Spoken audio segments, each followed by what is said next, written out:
ಈ ಸ್ಥಳೀಯ ಶಾಸಕರು ಅವರು ಹಳೆ ಟೇಪ್ ರಿಕಾರ್ಡ್ ಕ್ಯಾಸೆಟ್ ಸರ ಪ್ರತಿ ಮುಂಜಾನೆ ಎದ್ದು ಸಾಯಂಕಾಲ ಎದ್ರ ಬದೇ ಆರ್ ಎಸ್ ಎಸ್ ಮತ್ತೆ ರಾಷ್ಟ್ರ ಅಂತಾರಾಷ್ಟ್ರೀಯ ಟ್ರಂಪ್ ಬಗ್ಗೆ ಮಾತಾಡೋದ್ರ ಬಿಜಿ ಆಗ್ಬಿಟ್ರ. ಯಾರು ನನ್ನ ಎದುರು ಏನು ಕೇಳಬಾರ್ದು, ನಾನೇ ಆಡಳಿತ ನಡೆಸೋನು, ಇದು ಪ್ರಜಾಪ್ರಭುತ್ವದಾಗ ನಡೆಯಲ್ಲ. ಈಗ ಅವ್ರೆ ನೆಗು ಹೊಂಟದ್ ನಿಮ್ದೊಂದು ನೀವೊಂದು ವಿಷಯ ಹೇಳೋದಕ್ಕ ನೀವೇನು ಹೇಳ್ತೀರಿ, ಯಾರೋ ಅಲ್ಲಿ ಅಡ್ಡಿ ಏರ್ಪಡಿಸ್ಯಾರ ಅಂತ ಹೇಳ್ತೀರಲ್ಲ, ಹಾಸ್ಯಾಸ್ಪದ ನಿಮ್ಮ ಭಾಷೆ ನೀವು ಹೇಳೋದಂಥದ್ದು. ನಿಜವಾಗ್ಲೂ ಕೂಡ ನೀವು ಪ್ರಜಾಪ್ರಭುತ್ವ ಅರ್ಥ ಮಾಡ್ಕೊಂಡವ್ರು ನೀವು ಇದ್ದೀರಂದ್ರೆ ನಿಜವಾಗ್ಲೂ ನೀವು ತೆಳಗಿಳೋದು ಹಾಸ್ಟೆಲ್ಗೆ ಹೋಗ್ರಿ. ನೀವು ಪೈಲೆ ಎಲ್ಲ ಅಧಿಕಾರಿ ಕಳಿಸಿರಿ, ಅದು ಎಲ್ಲ ಮುಗಿದೋದ್ಮೇಲೆ ನೀವು ಕಳ್ಸೋಕ್ಕಿಂತ ಮುಂಚಿತವಾಗಿ ಅಲ್ಲಿ ಸಪೋರ್ಟ್ ಮಾಡಿದವ್ರಿಗೆ ಪೈಲೆ ಧನ್ಯವಾದ ಹೇಳೋದು ಮಾಡ್ರಿ. ಯಾತಾಪುರ ಅನ್ನೋದು ಅವ್ರಿಗೆ ಒಂದು ಕಾಲೋನಿ ಆಗ್ಬಿಟ್ಟದೆ. ಯಾವಾಗ ಒಂದು ವರ್ಷನಾಗ ಒಂದ್ 2-3-4 ಸಲ ಬರ್ತಾರ, ಅಧಿಕಾರಿಗಳ ಮೇಲೆ ಅವ್ರಿಗೆ ಟೋಟಲ್ ಹಿಡಿತಾನೆ ಇಲ್ಲ. ಆಹಾರ ಧಾನ್ಯಗಳು ಕಳಪೆ ಮಟ್ಟದ್ದು ಆ ತರ ಎಲ್ಲ ಸಪ್ಲೈ ಆದ್ಮ್ಯಾಗ ಆ ಮಕ್ಕಳ ಭವಿಷ್ಯ ಏನು? ಇಲ್ಲಿ ಯಾರು ಕಲಿತಾರೆ? ಇಲ್ಲಿ ಪ್ರಿಯಾಂಕ್ ಅವರೇ, ಇಲ್ಲಿ ಯಾರು ಕಲಿತಾರ? ಅಲ್ಪಸಂಖ್ಯಾತರು, ದೀನ ದಲಿತರು, ಬಡವರು, ಶ್ರೀಮಂತರ ಮಕ್ಕಳು ಅಲ್ಲಿ ವಸತಿ ಹಾಸ್ಟೆಲ್ಗಳು ಒಳ್ಳೆ ಒಳ್ಳೆ ಹಾಸ್ಟೆಲ್ನಾಗಿರ್ತಾರ. ಇಲ್ಲಿರೋಂಥ ಬಡ ಮಕ್ಕಳು ಅವ್ರ ಆರೋಗ್ಯ ಬಗ್ಗೆ ಏನು, ಅವ್ರ ಭವಿಷ್ಯ ಏನು, ದೇಶದ ಭವಿಷ್ಯ ಏನು? ಪ್ರತಿ ಗ್ರಾಮದ ಮುರಾಜಿ ಅಲ್ಪಸಂಖ್ಯಾತ ವಸತಿ ಗೃಹದಲ್ಲಿ ನಡೆದಂಥ ಘಟನೆ ನಿನ್ನೆ ನಮಗೆ ದಂಡೋತಿ ಗ್ರಾಮದ ನಮ್ಮ ಪಕ್ಷದ ಕಾರ್ಯಕರ್ತರು ಈ ವಿಷಯದ ಬಗ್ಗೆ ಮಾಹಿತಿ ಕೊಟ್ಟಾಗ ನಾವು ದವಾಖಾನೆಗೆ ನಾವು ನಮ್ಮ ಜಿಲ್ಲಾ ಪ್ರಧಾನ ಕಾರ್ಯದರ್ಶಿಗಳು ಬಸವರಾಜ ಬೆಣ್ಣೂರವರು, ನಾಗರಾಜ್ ಅವರು, ಆನಂದ್ ಪಾಟೀಲ್ ಅವರು ಎಲ್ಲರೂ ಕೂಡಿ ನಾವು ಅಲ್ಲಿ ಹಾಸ್ಪಿಟ್ಲಿಗೆ ಹೋದಾಗ ಅಲ್ಲಿ ಹಾಸ್ಪಿಟಲ್ನಲ್ಲಿ 3 ನರ್ಸ್ಗಳೇ ಎಲ್ಲರಿಗೆ ಫಸ್ಟ್ ಟ್ರೀಟ್ಮೆಂಟ್ ಮಾಡಿದ್ದಾರೆ. ತದನಂತರ ಒಬ್ಬರು ಡ್ಯೂಟಿ ಡಾಕ್ಟರ್ ಬಂದರು. ಆಮೇಲೆ ಎಲ್ಲ ಸಾರ್ವಜನಿಕರೇ ಅವರಿಗೆಲ್ಲ ಥರದ ಸಹಾಯ ಮಾಡಿ ಕೋಆಪರೇಷನ್ ಮಾಡಿದರು. ಅಂತ ಒಂದು ಭಯದ ವಾತಾವರಣ ಇತ್ತು ಅಲ್ಲಿ. ಎಲ್ಲಿ ಘಟನೆ ನಡೆದದ್ದು 8 ಅವರಿಗೆ. ಅಲ್ಲಿ ಸುಮಾರು ಮಕ್ಕಳಿಗೆ ದಂಡೋತಿ ಹಾಸ್ಪಿಟಲಲ್ಲಿ, ಕೆಲವು ಮಂದಿ ಗುಂಡುಗುರ್ತಿ ಹಾಸ್ಪಿಟಲಲ್ಲಿ, ಒಂದು ಸುಮಾರು ಹುಡುಗರು ಚಿತ್ತಾಪುರ ಹಾಸ್ಪಿಟಲ್ ತೊಗೊಂಡ್ಬಂದರು. ಅದರಲ್ಲಿ ಸೀರಿಯಸ್ ಇದ್ದ ಮಕ್ಕಳಿಂದ 6-7 ಜನರನ್ನ ಆಂಬ್ಯುಲೆನ್ಸ್ನಲ್ಲಿ ಗುಲ್ಬರ್ಗ ತೊಗೊಂಡು ಹೋದರು. ಇಂಥದ್ದೊಂದು ವಾತಾವರಣ ಇತ್ತು ಅಲ್ಲಿ. ಯಾಕಂದ್ರೆ ಈ ಥರ ಈ ಹಾಸ್ಟೆಲಲ್ಲಿ ಇದು ಫಸ್ಟ್ ಅಲ್ಲ, ಇದು ಪದೇ ದಂಡೋತಿ ವಸತಿ ಗೃಹದಲ್ಲಿ ಆಗ್ತಿದೆ. ಮತ್ತು ಇಡೀ ತಾಲೂಕದಾಗ ನಮ್ಮ ಏನು ತಾಲೂಕದಾಗ ಎಲ್ಲ ಇವರು BCM, ಹಿಂದುಳಿದವರು, ದಲಿತರು, ಅಲ್ಪಸಂಖ್ಯಾತ ಹಾಸ್ಟೆಲ್ಗಳದಾಗ ಊಟದ ವ್ಯವಸ್ಥೆ ಭಾಳ ಅತ್ಯಂತ ಕಳಪೆ ಮಟ್ಟದಲ್ಲಿ ಆಗಿದೆ. ಈ ದಂಡೋತಿದಂತೂ ಇದು ಸುಮಾರು ಸಲ ಆಗಿದೆ. ಅಲ್ಲಿ ನಿನ್ನೆ ಮಕ್ಕಳಿಗೆಲ್ಲ ಕೇಳಿದಾಗ ಸುಮಾರು ದಿವಸದಲ್ಲಿ ಕುಡಿಯೋಕೆ ನೀರಿನ ವ್ಯವಸ್ಥೆ ಸರಿ ಇಲ್ಲ, 2-3 ದಿವಸದ ಸ್ನಾನ ಮಾಡೋಕೆ ಅವ್ರಿಗೆ ನೀರಿಲ್ಲ.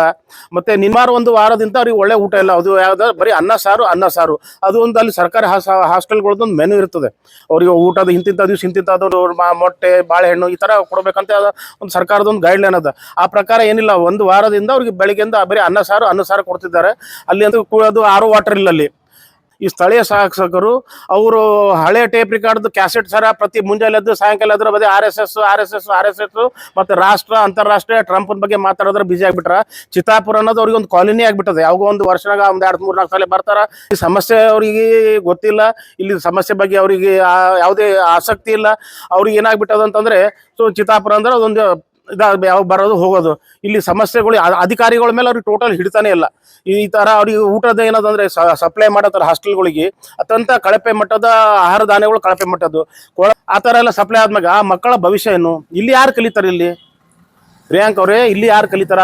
ಅಲ್ಪಸಂಖ್ಯಾತರು, ದೀನ ದಲಿತರು, ಬಡವರು, ಶ್ರೀಮಂತರ ಮಕ್ಕಳು ಅಲ್ಲಿ ವಸತಿ ಹಾಸ್ಟೆಲ್ಗಳು ಒಳ್ಳೆ ಒಳ್ಳೆ ಹಾಸ್ಟೆಲ್ನಾಗಿರ್ತಾರ. ಇಲ್ಲಿರೋಂಥ ಬಡ ಮಕ್ಕಳು ಅವ್ರ ಆರೋಗ್ಯ ಬಗ್ಗೆ ಏನು, ಅವ್ರ ಭವಿಷ್ಯ ಏನು, ದೇಶದ ಭವಿಷ್ಯ ಏನು? ದಯವಿಟ್ಟು ನೀವು ಪ್ರಿಯಾಂಕ್ ಅವರೇ ನಿಮ್ಮ ಕ್ಷೇತ್ರದ ಜವಾಬ್ದಾರಿ ತಗೊಳ್ರಿ. ನಂತರ ನೀವು ಬೇರೆ ಕಡೆಗೆ ನೀವು ಬ್ಯುಸಿ ಆಗ್ರಿ. ಯಾಕಂತಂದ್ರೆ ಇಲ್ಲಿ ವಾತಾವರಣ ಪೂರ ಕೆಟ್ಟು ಹೋಗ್ಯದಂತ ಈ ಮೂಲಕ ನಾ ಪ್ರಿಯಾಂಕ್ ಖರ್ಗೆ ಅವರಿಗೆ ತಿಳಿಸ್ಲಿಕ್ಕೆ ಇಷ್ಟಪಡ್ತೀನಿ. ಈಗ ಅವರೇ ನೆಗು ಹೊಂಟದ್ ನಿಮ್ದೊಂದು ನೀವೊಂದು ವಿಷಯ ಹೇಳೋದಕ್ಕ. ಯಾಕಂದ್ರೆ ತಾವೊಬ್ಬ ಚಿತ್ತಾಪುರನ ಶಾಸಕರು, ನೆಕ್ಸ್ಟು ನೀವು ಮಂತ್ರಿ, ಅದ್ರ ಮೇಲೆ ಜಿಲ್ಲಾ ಉಸ್ತುವಾರಿ ಮಂತ್ರಿಗಳು. ಆದರೆ ಈ ಚಿತ್ತಾಪುರಿನ ನಾಗರಿಕರು ಪಾರ್ಟಿ ಅನ್ನೋದು ಇರಲಾರ್ದೆ ಎಲ್ಲರೂ ಹೋಗಿ ಮಕ್ಕಳಿಗೆ ಸಹಕಾರ ಮಾಡಿದ್ದೀರ. ಆದ್ರೆ ನೀವೇನು ಹೇಳ್ತೀರಿ, ಯಾರೋ ಅಲ್ಲಿ ಅಡ್ಡಿ ಏರ್ಪಡಿಸ್ಯಾರ ಅಂತ ಹೇಳ್ತೀರಲ್ಲ, ಹಾಸ್ಯಾಸ್ಪದ ನಿಮ್ಮ ಭಾಷೆ ನೀವು ಹೇಳೋದಂಥದ್ದು. ಇವತ್ತು ನಿಜವಾಗ್ಲೂ ಕೂಡ ಅಲ್ಲಿ 1,000 ಯುವಕರು ಹೆಂಗೆ ಸೇರಿದಾರಪ್ಪ ಅಂದ್ರೆ ಅವರೆಲ್ಲರಿಗೂ ಮಕ್ಕಳಿಗೆ ಹೆಲ್ಪ್ ಮಾಡಬೇಕು. ನಮ್ಮ ಅಣ್ಣ ತಮ್ಮದಾರ ಅಂತ ಸೇರಿದ್ರು. ಅದ್ರ ನೀವು ಮಾತಾಡೋದು ಯಾರ್ದೋ ಅಧಿಕಾರಿಗಳು ಮಾತು ಕೇಳ್ಕೊಂಡು ನೀವು ಹೇಳ್ತಿರಲ್ಲ, ನಮಗೆ ಭಾಳ ನೆಗು ಬರ್ತದೆ ನಿಮ್ಮ ಮಾತು ಕೇಳಿದಾಗ. ಆದರೆ ನಿಜವಾಗ್ಲೂ ಕೂಡ ನೀವು ಪ್ರಜಾಪ್ರಭುತ್ವ ಅರ್ಥ ಮಾಡ್ಕೊಂಡವ್ರು ನೀವು ಇದ್ದೀರಂದ್ರೆ ನಿಜವಾಗ್ಲೂ ನೀವು ತೆಳಗಿಳೋದು ಹಾಸ್ಟೆಲ್ಗೆ ಹೋಗ್ರಿ. ನೀವು ಪೈಲೆ ಹಾಸ್ಟೆಲ್ ವ್ಯವಸ್ಥೆ ನಿಮಗೆ ಗೊತ್ತಿಲ್ಲ, ಎಲ್ಲ ಅಧಿಕಾರಿ ಕಳಿಸಿರಿ, ಅದು ಎಲ್ಲ ಮುಗಿದೋದ್ಮೇಲೆ ನೀವು ಕಳ್ಸೋಕ್ಕಿಂತ ಮುಂಚಿತವಾಗಿ ಅಲ್ಲಿ ಸಪೋರ್ಟ್ ಮಾಡಿದವ್ರಿಗೆ ಪೈಲೆ ಧನ್ಯವಾದ ಹೇಳೋದು ಮಾಡಿರಿ.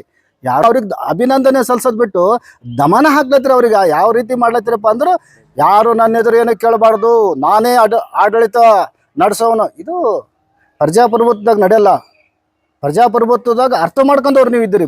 ಇವೆಲ್ಲನೂ ಕೂಡ ಮನಗಾಳಬೇಕು. ಹಾಸ್ಟೆಲಿನ ವ್ಯವಸ್ಥೆ ಸರಿಪಡಿಸ್ಲಕ್ಕ ಆ ಒಂದು ಘಟನೆ ಆಗ್ಯದಂತ ನಾವೇನು ನಿಮಗೆ ರಾಜಕೀಯವಾಗಿ ಹೇಳೋಕೆ ಇಷ್ಟಪಟ್ಟಿಲ್ಲ, ನೀವು ಆಡದ ಮಾತಿಗೆ ಹೇಳಬೇಕಾಗ್ಯದ ಒಟ್ಟೆ. ಆದರೆ ಇವತ್ತು ನಿಜವಾಗ್ಲೂ ಕೂಡ ನಿಮ್ಮಲ್ಲಿ ಪ್ರಾಮಾಣಿಕತೆ ಪ್ರಜಾಪ್ರಭುತ್ವ ಇತ್ತು ಅಂತಂದ್ರೆ ಎಲ್ಲರಿಗೂ ನೀವು ಅಭಿನಂದನೆ ಸಲ್ಲಿಸ್ಬೇಕು. ಇದು ನಿಮ್ಮ ಕರ್ತವ್ಯ.